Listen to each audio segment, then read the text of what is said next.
Radio Tehran, শুরু হচ্ছে বিশ্ব সংবাদ। বাংলাদেশের সর্বশেষ গুরুত্বপূর্ণ আপডেট সংবাদে আপনাকে স্বাগত। শুরুতেই সংবাদ শিরোনাম, পরে বিস্তারিত। প্রথমেই জানাবো, শেখ হাসিনা দেশে ফেরা নিয়ে সোহেল তাজের স্ট্যাটাস ভাইরাল। ক্ষমতাচ্যুত সাবেক প্রধানমন্ত্রী শেখ হাসিনার দেশে ফেরার বিষয়ে ব্যক্তিগত মতামত জানিয়েছেন সাবেক স্বরাষ্ট্র প্রতিমন্ত্রী তানজিম আহমেদ সোহেল তাজ। আজ 4:04 নিজের ফেসবুক পেজে সংক্রান্ত একটি পোস্ট দিয়েছেন তিনি। তার পোস্টটি আপনাদের জন্য হুবহু তুলে ধরা হলো। এ বিষয়ে খুবই গুরুত্বপূর্ণ সংবাদ জানাবো যে বিষয়টি সম্পর্কে তিনি কি বলেছেন।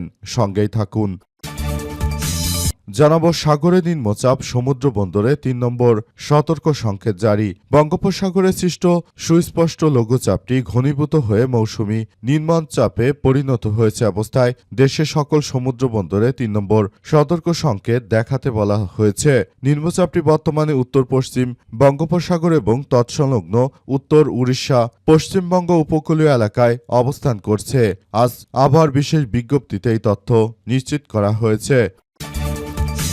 এরপর জানাবো, রাজধানী ঢাকার গুলিস্তানে জামাতের বিক্ষোভ মিছিলে বিএনপির চাঁদাবাজদের হামলায় অন্তত 25 থেকে 30 জন গুরুতর আহত।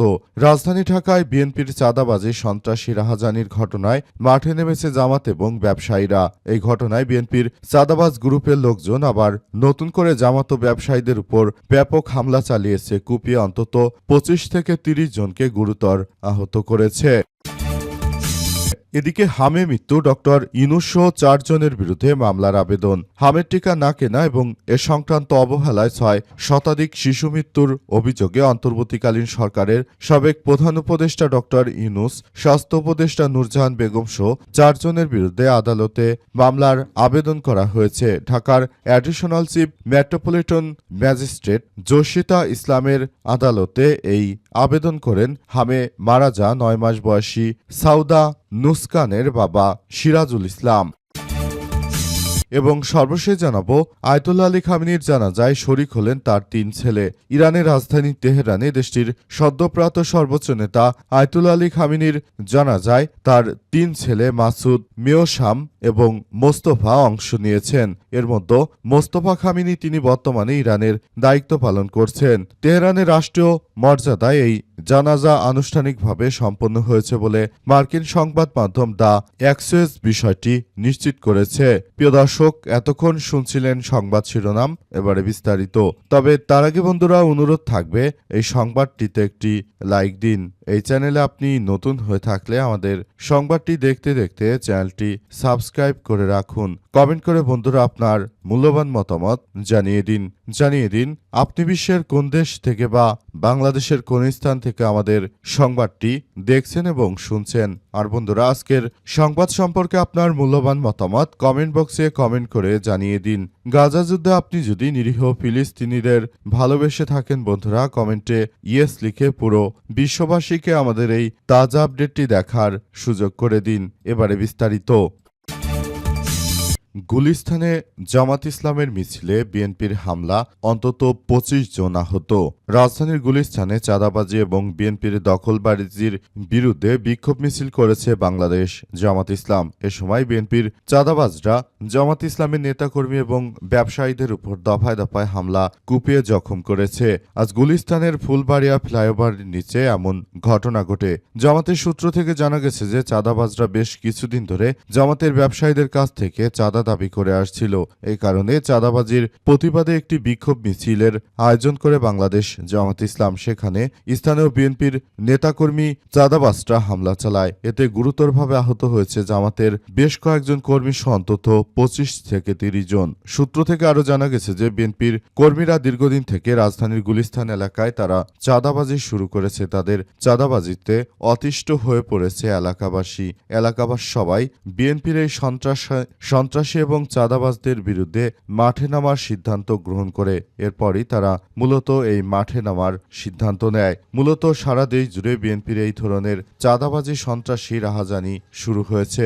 তাদের চাঁদাবাজির হাত থেকে দেশের জনগণকে রক্ষা করতেই জামাত এই পদক্ষেপ গ্রহণ করেছে। তবে এখন পর্যন্ত আসলে বিএনপির চাঁদাবাজি থেকে এখন পর্যন্ত কোনোভাবে আসলে রক্ষা পেতে পারছে না সাধারণ মানুষজন।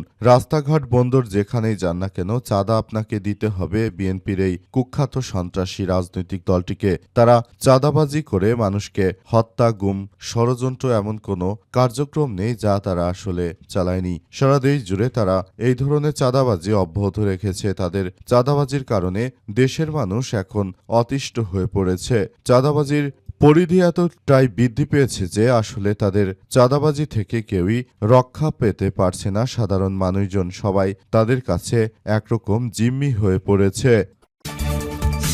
হামে মৃত্যু ডক্টর ইউনূস সহ 4 জনের বিরুদ্ধে মামলার আবেদন। হামের টিকা না কেনা এবং এ সংক্রান্ত অবহেলার কারণে 6 শতাধিক শিশু মৃত্যুর ঘটনায় অন্তর্বর্তীকালীন সরকারের সাবেক প্রধান উপদেষ্টা ডক্টর ইউনূস, স্বাস্থ্য উপদেষ্টা নূরজাহান বেগম সহ 4 জনের বিরুদ্ধে আদালতে মামলার আবেদন করা হয়েছে। আজ ঢাকার চিফ মেট্রোপলিটন ম্যাজিস্ট্রেট জসিতা ইসলামের আদালতে আবেদনটি করেন হামে মারা যা 9 মাস বয়সী সাউদা নুসকানের বাবা সিরাজুল ইসলাম। তিনি জানিয়েছেন যে ডক্টর ইউনূস তিনি যখন দায়িত্বে ছিলেন তখন তাকে বারবার ইউনিসেফ থেকে তাকে বারবার হামের টিকা কেনার ব্যাপারে অনেক উৎসাহিত করা হয়েছিল, কিন্তু তিনি দায়িত্বকাণ্ড জ্ঞানহীনভাবে আসলে হামের টিকা তিনি না কেনার মধ্য দিয়ে মূলত এই সমস্যাগুলো সামনে আসতে থাকে। ডক্টর ইউনূসের মতো একজন কুখ্যাত ব্যক্তিত্ব তিনি মূলত হামের টিকা না কিনে দেশের জনগণের সঙ্গে যে প্রতারণা করেছেন সেই প্রতারণার মধ্য দিয়ে মূলত তিনি আসলে সরকার ব্যবস্থা পরিচালিত করেছেন। তার মতো ব্যক্তির এখন আর বাংলাদেশে বাইরে থাকার কোনো সুযোগ নেই। 600 জন মৃত্যুর ঘটনায় তাকে অবশ্যই জবাবদিহি করতে হবে। তিনি বলেন, হাসিনা যেমন জাতিসংঘের হিসাব মতে 1600 মানুষকে হত্যার দায়ে দেশ ছেড়ে পালিয়েছে, ডক্টর ইউনূসকেও দেশ ছেড়ে পালিয়ে যেতে হবে। কারণ হামের টিকার সঙ্গে যিনি স্বাস্থ্য উপদেষ্টা কুখ্যাত মহিলা নূরজাহান যখন উপদেষ্টা ছিলেন তখন তিনি দেশের কোনো ভালো কিছুই তিনি কার্যক্রম চালাননি। এখন যখন তার সময়কাল শেষ হয়েছে এখন দেখা যাচ্ছে যে তিনি মূলত তার বাড়িতে অনেক বিশাল অট্টালিকা দিচ্ছেন এই স্বাস্থ্য উপদেষ্টা নূরজাহান, অথচ দেশের জনগণের হয়ে তিনি যদি কোনো দায়িত্ব পালন করতে না পারেন তাহলে বিষয়গুলো খুবই খারাপের দিকে চলে যায়। এই বিষয়গুলো থেকে সবাইকে খুবই ভয়াবহ এক বিপজ্জনক পরিস্থিতির মধ্যে পড়তে হচ্ছে। তাই ইউনূস কোনোভাবে এর জন্য দায় এড়িয়ে যেতে পারবে না বলে জানিয়েছেন ওই নিহত শিশুর বাবা। তিনি বলেন, তার কলিজার সন্তানকে মরতে হয়েছে কুখ্যাত ইউনূসের কারণে। এই ইউনূসকে তিনি জেলের ভাত খাইয়ে ছাড়বেন। সাগরে নিম্নচাপ, সমুদ্র বন্দরে 3 নম্বর সতর্ক সংকেত। বঙ্গোপসাগরে সৃষ্ট লঘুচাপটি সুস্পষ্ট ঘনীভূত হয়ে মৌসুমি নিম্নচাপে পরিণত হয়েছে। বর্তমান এটি ভারতের উড়িষ্যা উপকূলে এবং ভারতের পশ্চিমবঙ্গ উপকূলে অবস্থান করছে। এ অবস্থায় আসলে নতুন করে এই বঙ্গোপসাগরে ঘূর্ণিঝড়টি অবস্থান করার কারণে মূলত নতুন করে এক ভয়াবহ বিপর্যয়কর পরিস্থিতির সৃষ্টি হয়েছে। অবস্থায় বিষয়টি খুবই গুরুত্ব সহকারে দেখা হচ্ছে এবং বলা হয়েছে যে এই আবহাওয়া কার্যক্রমটি আসলে এমনভাবে পরিচালিত হচ্ছে যখন মৌসুমি বায়ুচাপের কারণে মূলত সমুদ্রে এই নিম্নচাপটি সৃষ্টি হওয়ার কারণে মূলত এই বৃষ্টিপাতের সম্ভাবনা দেখা দিয়েছে। বৃষ্টিপাত আসলে খুবই ঘনীভূত হচ্ছে, তবে এটি কতদিন পর্যন্ত স্থায়ী থাকবে সে সম্পর্কে আবহাওয়া অফিস থেকে এখনো কোনো তথ্য নিশ্চিত করতে পারেনি। আবহাওয়া অফিসের পক্ষ থেকে ইতিমধ্যে বিষয়টি নিয়ে খুবই কার্যকর পদক্ষেপ গ্রহণ করার কথা বলা হয়েছে, কিন্তু এখন পর্যন্ত ঝড়টি বাংলাদেশের দিকে ঝুঁকবে নাকি ভারতের দিকে ঝুঁকবে সেটি এখন পর্যন্ত কেউ বলতে পারছে না।